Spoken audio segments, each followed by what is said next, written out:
This video is being recorded and will be stored on YouTube, so you guys can reference it at any time. And I'm just going to go through a really quick roll call by site. So we'll go backwards. From UT Southwestern, is Samantha here?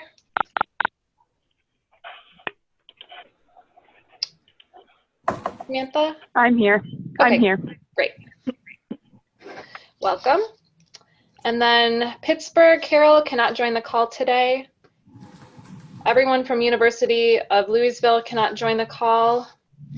Who is on from University of Massachusetts? Is Donna on? Donna's here. Great. Hello. Hi. Is Monique on?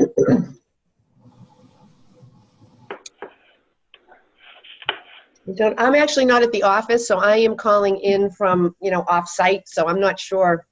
Okay. I know she was planning to be on. Okay. Welcome. And is Mary from UMass on? Yes, I'm here. Okay, thank you. Moving on to VCU. Stephanie, are you on? Stephanie and Rebecca are here. Great. Hello. Hi. And then Mayo, I heard Amy, you're on. Janelle and Kevin? Yes. Yep, Kevin's here too. Great. Thank you. Janelle. And from IU, Jennifer and Savannah? This is Jennifer. Hello. Savannah's here. Great. And Cleveland Clinic, Annette? Hi, yes, I'm here. Okay. And Rathi? She's actually out of town today. Oh, yes, that's right. She was out. Thank you. And I think that is it. Has Peter joined the call? Peter sure has. Awesome. All right. Well, I'm going to pass this on to Amy, who is my counterpart at UMass. She's leading the biorepository over there. And Peter will give a quick demo on the RedCap over there of how you'll insert for shipping of biospecimens. So I'll pass it off to Amy. Okay, great. Thanks, Kayla. And thank you all for joining today for the AlcHepNet Biorepository and Lab Manual Training. Kayla just introduced me, but for those of you who don't know me, my name is Aimee Kroll-Desrosiers. I'm the project manager for AlcHepNet, working within the UMass Medical School Data Coordinating Center. Kayla also mentioned that I'm joined by my colleague, Peter Lazar, who is an integral part of our UMass DCC, and he'll be your main contact for labels as well as RedCap questions. I should note that I'm not a clinical person, so my main role here at UMass is as a biostatistician. So while clinical questions can be directed to me, and I'm happy to organize and coordinate all these pieces, you all are really the experts in what we'll be talking about today. Okay, so just a brief overview. Today we'll be talking about our DCC and biorepository structure and some basic logistics, specimen collection and handling procedures, specimen shipping details, and then Peter will be providing a demonstration of the RedCap database for specimen entry. That's right. So first, I would like to share the schedule for specimen collection and biorepository banking, as this will provide the backbone for understanding when research specimens will be collected from our AlcHepNet participants. So the figure that you're currently seeing shows our clinical trial research draw days at the top, and then observational heavy drinkers and healthy controls at the bottom. So you'll see that the clinical trial patients have a few additional research draw days, especially within the first month. And that's due to the schedule of interventional drugs and our attempts to capture some of the information on the intervals of these drugs. This figure, as well as all of the information that I'll be presenting today, is available in the most recent version of the Lab Manual of Procedures, which I believe Kayla has posted on the box site.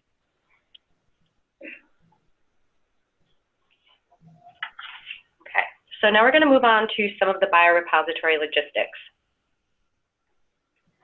So some of the key contacts for the UMass DCC in our biorepository include our director and co-director, Drs. Bruce Barton and Sharina Person, as well as myself and Peter. And so Peter and myself, as I mentioned previously, will be your main contacts for any questions that you may have. Just a few logistics regarding our biorepository. We're located in Worcester, Massachusetts, right about in the middle of the state. UMass Medical School is its own campus, and while we're affiliated with the bigger UMass campuses, we're not anywhere near the flagship UMass Amherst campus. I know that some people get confused with that. So we'll be the central biorepository receiving most research specimens. And I say most, as some specimens such as stool may go directly to investigator sites, but we're currently working out those details with our translational steering committee. So we will be the main repository for research specimens. We'll also be charged with shipping research specimens to translational and UH2, UH3 sites. We'll be providing research labels for aliquots, and we'll be monitoring biorepository inventory on a proposed monthly basis. But I will talk a little bit more about that in a few slides. So I mentioned earlier our biorepository manual of procedures. It's still in process, and it's likely going to evolve as studies begin, as well as studies go on. As you all are aware, there's always changes to be made over time. So I'll be sure to have the most recent versions posted to the Box account as they are available, and I'll make sure that you're all notified when there are any major changes and updates to the manual. So now we're going to spend some time discussing specimen collection procedures and recommended study supplies. I'll be going through this rather quickly, as all of these procedures will be available in the MOP, so you can reference them as needed. And many of these guidelines are adapted from our previous alcoholic hepatitis consortium, so they may look familiar to some of you. However, there's still a few that are under discussion by PIs conducting translational and UH2, UH3 projects, so please refer to the most recent MOP for all updated guidelines. So here are the types of specimens that will be collected for AlcHepNet research use. I'll talk about most of these in more detail over the next few slides, but they should look pretty familiar to those of you who've worked in our previous consortium. So plasma collection procedures will likely remain similar to those from TREAT, which you're seeing on the slide right now. However, there's some discussion among translational PIs on modifying the centrifuge speed, as this might be inappropriate for some of the EV isolation protocols that we'll be discussing in a few slides. So please be aware that these procedures are subject to change, but I will update everyone once the final decision has been made. And just for all of your information, we have a meeting scheduled with the PIs who are making the final decisions on this the first week of February. So you likely won't see any final procedures in the MOP until probably sometime around that first week of the month. So similar to the plasma collection, serum collection procedures will likely look familiar. These are also adapted from the TREAT consortium, but please remain aware that they could be modified. PBMC collection procedures are near finalized. It has been proposed that labs will utilize a cellular preparation tube method for isolating PBMCs. Local labs are going to be testing this as needed over the next few weeks, with a final decision again to be made in the first week of February. So PIs who are planning on testing this procedure in their lab will be in touch with you, I'm sure, if you're working in the lab yourselves. So stool collection procedures will involve a precision stool sample collector. These procedures differ slightly from TREAT and DASH, but the PI who recommended the use of this process has found that using the precision collectors has been better received by study coordinators as well as patients. So we will be requesting 4 collection cups per patient at each collection time point. But you'll see at the bottom of the slide, these collection time points will only be at days 0, 7, and 90. So this is modified from the more intense collection schedule that I had shown a few slides back, as PIs are well aware that this can be kind of a difficult process to engage your patients in. So days 0 and 7 will likely happen while the patient is still inpatient in the hospital, which hopefully will make this easier for everyone.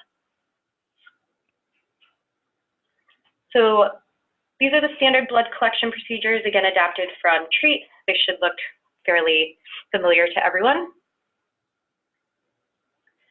We also have procedures for HCl acidified plasma. Dr. Nagy in Cleveland is going to be utilizing acidified plasma for her research. So there will be specific requests for this type of plasma to be sent to the biorepository. Once the schedule is finalized as far as specimen amounts to be collected, et cetera, we will include specific protocol and including some of these special investigation specimens. But I did want to make you alert to this protocol, which will also be included in the MOP.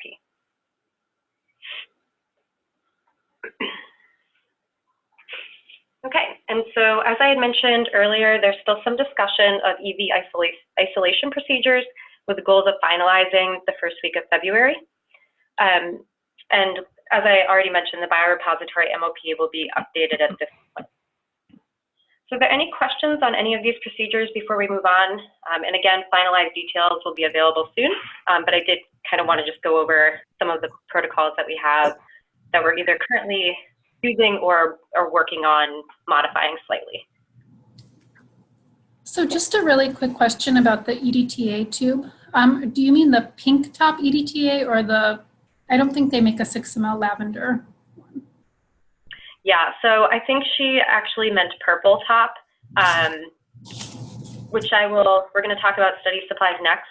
So I will confirm that with Dr. Nagy. I actually think some of her lab techs are on the phone. I don't know if they have an answer to that that they could provide. I think we're using the pink top here. They don't make a 6 ml lavender or purple one. Okay, so I will touch base with Dr. Nagy on that just to confirm. So whatever you see listed here will likely be modified a bit. Okay. And again, this brings up a really important point to just check the MOP. Kind of use these slides as a guide, but really reference the MOP when you're looking for details. Okay. So we're moving on to study supplies now. These are the items that you should have stocked to use for collecting, storing, processing, and shipping specimens. This is our recommended study supply list for draw tubes. Again, I will confirm with PIs on what they need, and this list will be updated and finalized once our SOPs are complete in early February. So please keep an eye out for changes as we progress toward study enrollment. Next is our recommended study supply list for aliquots. Should all look fairly standard to everyone who has participated in research studies before. The stool collection will probably look new to some of you. We're requesting that the precision stool collector be used, so the information for that is here, will also be in the MOP. And then just some other materials below that are used for the PBMC protocols. And then our study supply list for recommended inventory and shipping supplies. And the first item on the list is the scanner that we've used in the past that work while reading the aliquot labels that we'll be using. The other items are general items that will be used for shipping. I don't know if Peter has anything to add about the barcode scanner, or if anyone has any questions on study supplies before we move on. Yeah, so when we did the original DASH consortium, we tried just having people use their standardized whatever barcode scanners they had on hand, and these are very, very small, very compact linear barcodes. So we found that this device can read them every time, but the generic ones did not, and one of the groups actually ordered a lower model of the same Intermex scanner, and it actually couldn't read it. So that one we know works well, and others might not.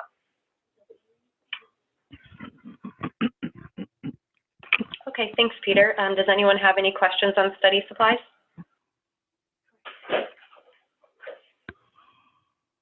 Okay, great. So now I'm just going to provide a brief overview of specimen handling and shipping procedures. The first slide is a simplified overview of specimen collection to receipt at the biorepository. We'll be providing each site with aliquot labels prior to subject enrollment. I will discuss this in more detail shortly. And next, you'll follow your local site and MOP procedures for collecting, managing, and storing the specimens until it's time to ship to the biorepository. The final 3 boxes here discuss some of the specifics on shipping that we will get to next. So we're going to be proposing a quarterly shipment schedule where specimens will be shipped to the biorepository at the end of each quarter. So that would be March, June, September, and December. This, of course, may be altered slightly depending on enrollment and demand and how much needs to be shipped our way. But for now, this is what we'll be planning on. And additionally, depending on the volume of specimens that we are receiving, we may also implement a staggered shipment schedule according to the table here. We'll let you know if this will be needed once we're closer to the time of our first shipments. But if we do propose a staggered week approach to shipping, it will be to help us better manage incoming specimens. Any questions on specimen shipping?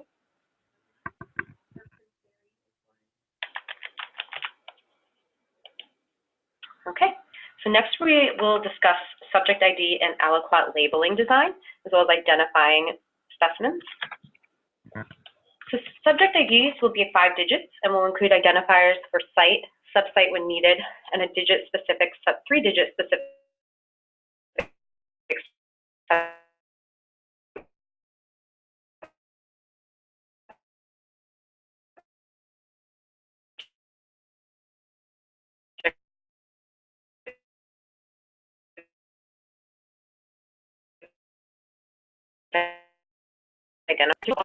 specimen type and aliquot number to identify multiple aliquots. And as you see at the bottom of the slide, our goal is to have the labels easily identify subjects and study type for both ease in maintaining a repository as well as for future identification purposes in analysis.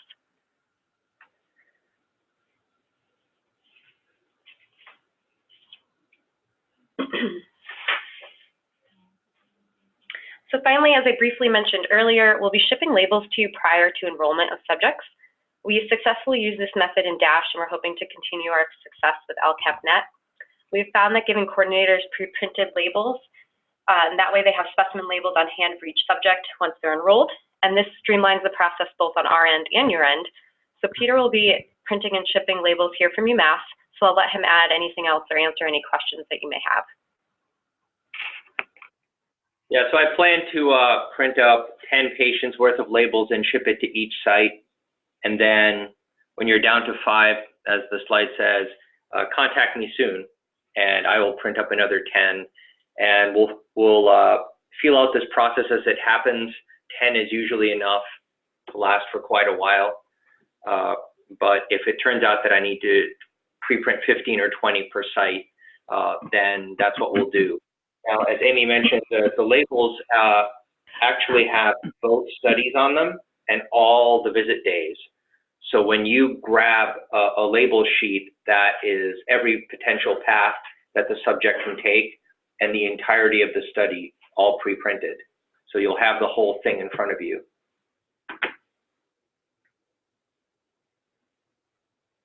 Great, thanks, Peter. Does anyone have any questions on that? Okay.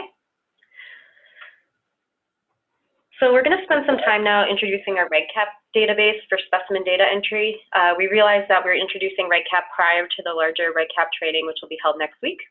However, this database is quite simple, so we hope that this might be a good introduction to the system if you haven't used it before. So I'm just going to provide a couple of intro slides, and then I'm going to hand it over to Peter to do a quick demonstration. So after considerable research and testing, our DCC and biorepository staff have agreed on RedCap for specimen data storage and inventory. The RedCap database for specimens is expected to be fully functional and validated by the end of March 2019, which is also the anticipated date of the shipments of the first specimens from the clinical centers for the observational study patients. So advantages of using RedCap opposed to another inventory management system include having the entire repository of specimen data and the clinical data available on one platform, as well as it making identification of specimens to ship to translational sites more streamlined. So everyone involved in specimen data entry will need a UMass RedCap account, and this unfortunately will be separate from your IU RedCap account for clinical data entry. So you'll need to log into 2 separate RedCap databases as needed if you're involved in both types of data entry.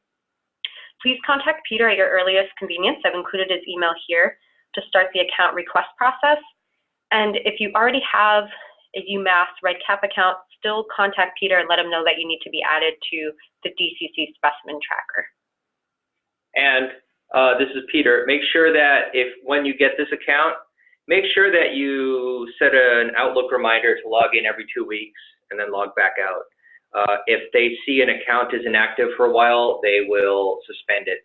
And you'll find your account suspended at the exact moment that you are in a time crunch and you're going to do something. So they do automatically disconnect accounts. So make sure you log in. Okay. So just a quick overview before we get an actual demonstration. Specimen entry into RedCap will be at the aliquot level. The data to be entered will include collection date, subject ID, sample type, and aliquot barcode label, which will be entered with a copy-paste mechanism using your barcode scanner. And as I said, Peter's going to get into this in more detail, and he's going to provide us with a RedCap data entry demonstration. now. So I'm going to stop sharing my screen and I'll let Peter take over for a bit.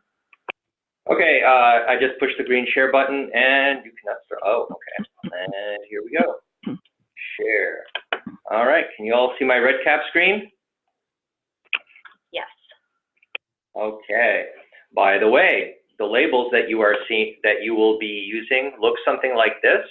Without the formatting errors, we added an extra digit, so everything shifted over, but you'll be getting something like this, and you will see that they're broken into time points, and by trial, these are observational, and these are for the randomized control trial. Now, RedCap. So you'll be provided this URL, and you will log in using your username and password, and you will land on a page that looks like this. And you will be looking for a study called DCC Sample Tracker.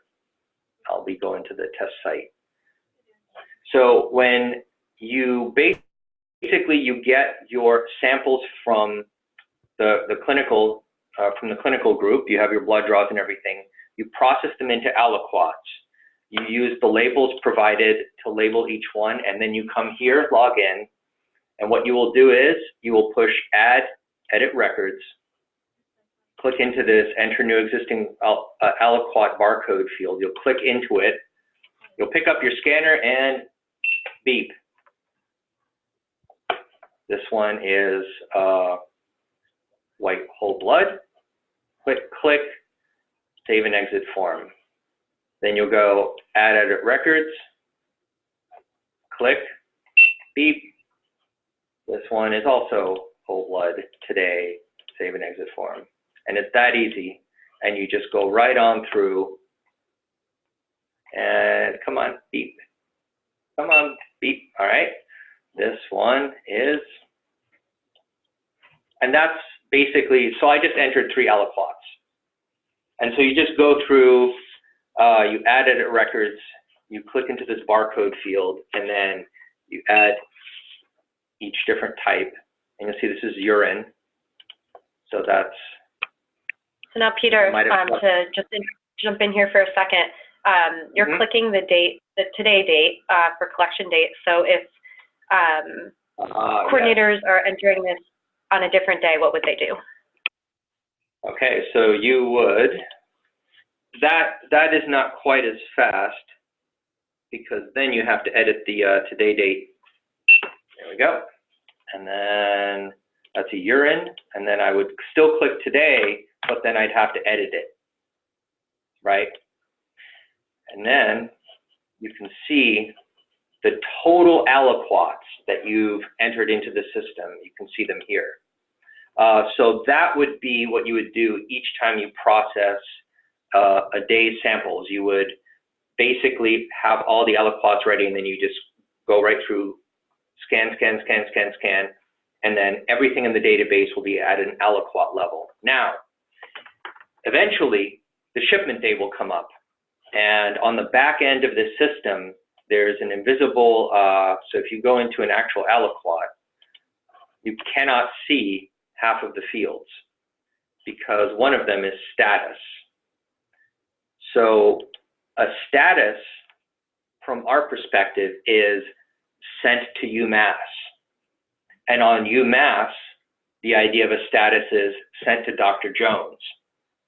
So anything with a blank status is still sitting at the collection site, ready to be shipped to the biorepository. So I created this report, aliquots with blank status, and this will show you all of the unshipped items, all the unshipped aliquots that you have. And then you would export this as raw. You would export this as raw. I'll just throw this on the desktop for the moment. And there it is, aliquots with blank status. You'd open it in Excel, and the status, you would put something like sent to UMass. And you would spell that correctly. Capitalize sent. And capitalize UMass. And assign it to all the aliquots that you're going to send. Now, you can see right here, it's very clear that this is subject 31091. Well, one of these is the clinical trial, and there's 4 observational labels. So you can clearly see the groups. You can see that these are day 00, these are day 04. So you would have an idea of what you're going to send if it's not everything. It's pretty easy to figure out what you're not going to send. So now you've filled in this field called status, save it, and then you only need to do this at the time that you're shipping. So you do the data import tool, and you update all of these status. And it will tell you status is now updated, import data, boom. Now when you run your aliquots with blank status, there's nothing, which lets you know that you shipped everything that you're holding to UMass. And so that's the idea. And then on our side, there's a whole bunch of other things that go on. If for some reason you encounter the other variables, just ignore these. These are for our side, for DCC use only. We're gonna put them into this system where we'll put in the freezer, shelf, rack, and box. But that's for us. So that's basically what you do. You create a bunch of aliquots, add edit records, click into the field, beep, all right, beep, plasma, this is a plasma label. Today, if it's today, modify it if it's not, and save an exit form. There's also that incomplete, complete, incomplete. If you want, you can mark it as complete. If not, doesn't matter. I'm not going to be looking at that because the existence of this aliquot row, this object, means that you are holding the label and you scanned it, and that's complete enough for me. This is the plasma, and the plasma is slightly redundant, but it's a check. We check to make sure that the aliquot was created correctly, and we also use this for some of our reports. So we'll try to make some reports out of this. Okay, I think that's all I have to say on this system. Did I miss anything? Any questions? No, I think that was great. There's also, on the back end, there's data access groups. All of these folks here will eventually be put into these data access groups. You won't be able to see each other's aliquots. So that's how that will work. Yeah. That's it. And this will all be written up in the MOP, so don't worry about frantically writing down any notes right now. We'll have this process all written out for you. Hopefully it doesn't seem too overwhelming at this point. It really should just be a copy paste and then a selection of the specimen type and date. So I've also had, this data import tool will also work if you don't have a, I've heard it called a dirty computer. If you don't have a dirty computer, you can also attempt to use the data import tool to create the barcode, but talk to me if you need to do that. For the moment, it's scanner, RedCap, off you go. But if it's absolutely required, there are ways to load a mass amount of barcodes into RedCap, as long as you honor the sample type and the collection date. There are ways to work around this if needed. Okay. A question over here from Mayo in Rochester. For these scanners, will we be provided these scanners? Will they be sent to us? I mean, do we have to order some of these, or how does that work? Maybe. I believe all of the supplies that you need to be ordered by your local site, but I will confirm with Dr. Barton this afternoon during our DCC meeting, and I will get back to all of you on that. Okay, thank you. Is there, if we don't have a scanner, this is Kayla, sorry, could they enter the barcode? Yes. Okay, I mean, I don't have a scanner because I don't think the budget, we have it budgeted, it's not in the budget to buy a scanner, so I'm just trying to think. Well, if you have an old dusty scanner sitting around, you can try Okay. to make it work. But check. My screen is still shared. Okay, so you can do this. So I just created urine 2 and 3 for 91 clinical trial day 0. The problem with this is doing it this way is I'm creating this, but I haven't aimed my scanner at an actual barcode. So when I go to import this, I could create barcodes that don't exist. And if I typed it wrong, I would create it for subjects that don't exist. That's what makes the barcode scanner so great. Okay. So apparently I already had 2. So look at that, new records. So it's creating it.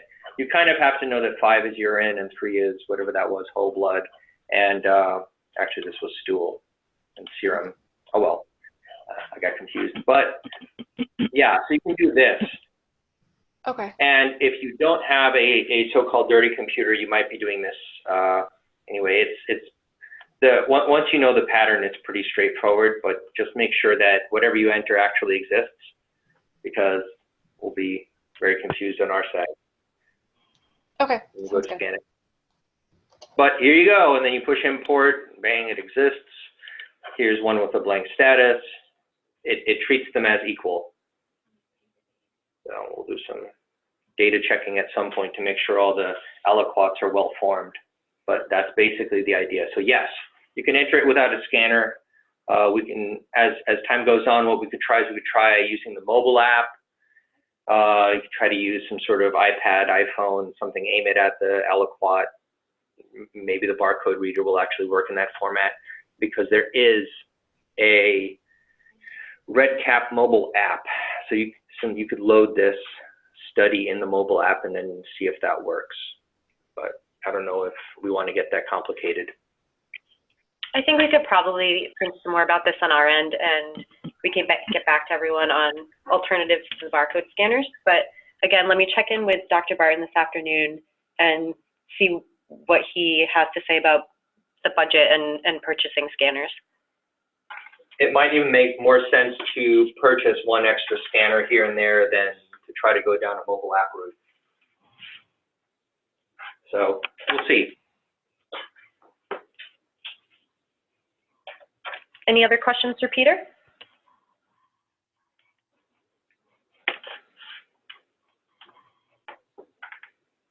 All right. Well, Peter, if you don't mind stopping your screen share, I'm going to jump back in with a few more slides. I'm stopped. Okay.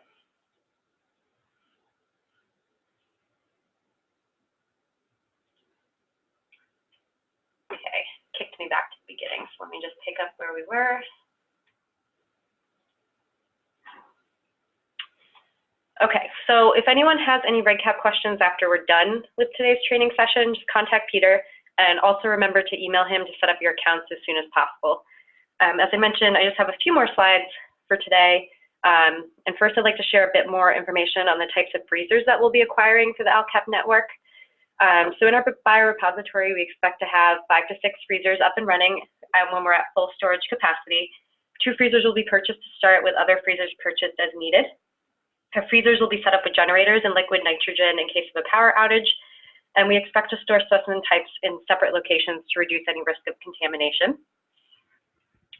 I'd like to briefly discuss the specimen request process for translational UH2, UH3 studies, as some of you may be involved in under the direction of your PI.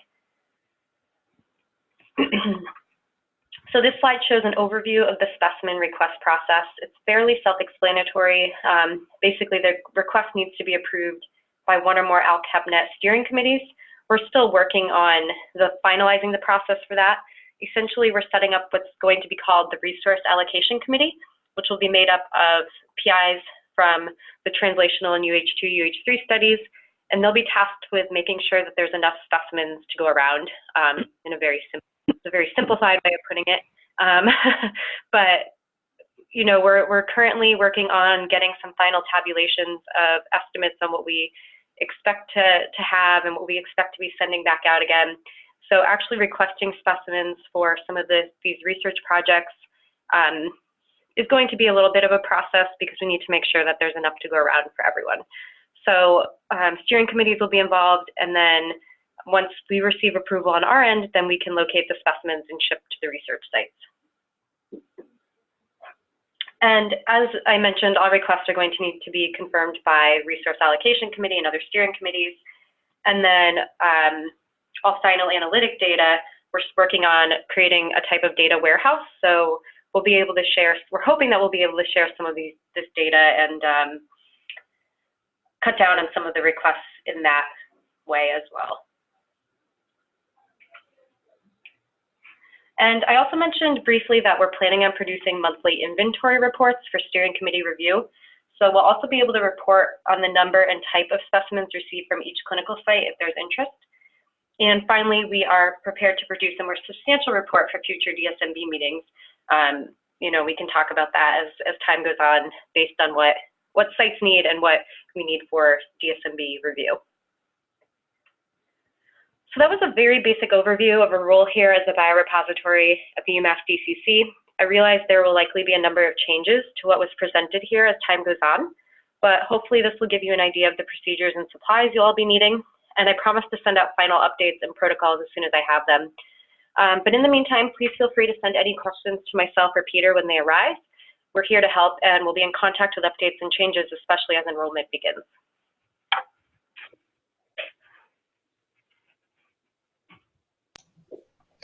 Thank you, Amy, for that wonderful presentation. Again, if you guys have any questions, please contact her and Peter. As a reminder, we have our next training next Thursday on the observational protocol. Thursday, January 17th from 1 to 2 Eastern time. So we can give you back 21 minutes of your day, and thank you very much. Thank you, everyone. Thanks, Kayla. Thanks. Thank you. Everyone. Thank you. Bye. Good one. Bye. Bye. Bye.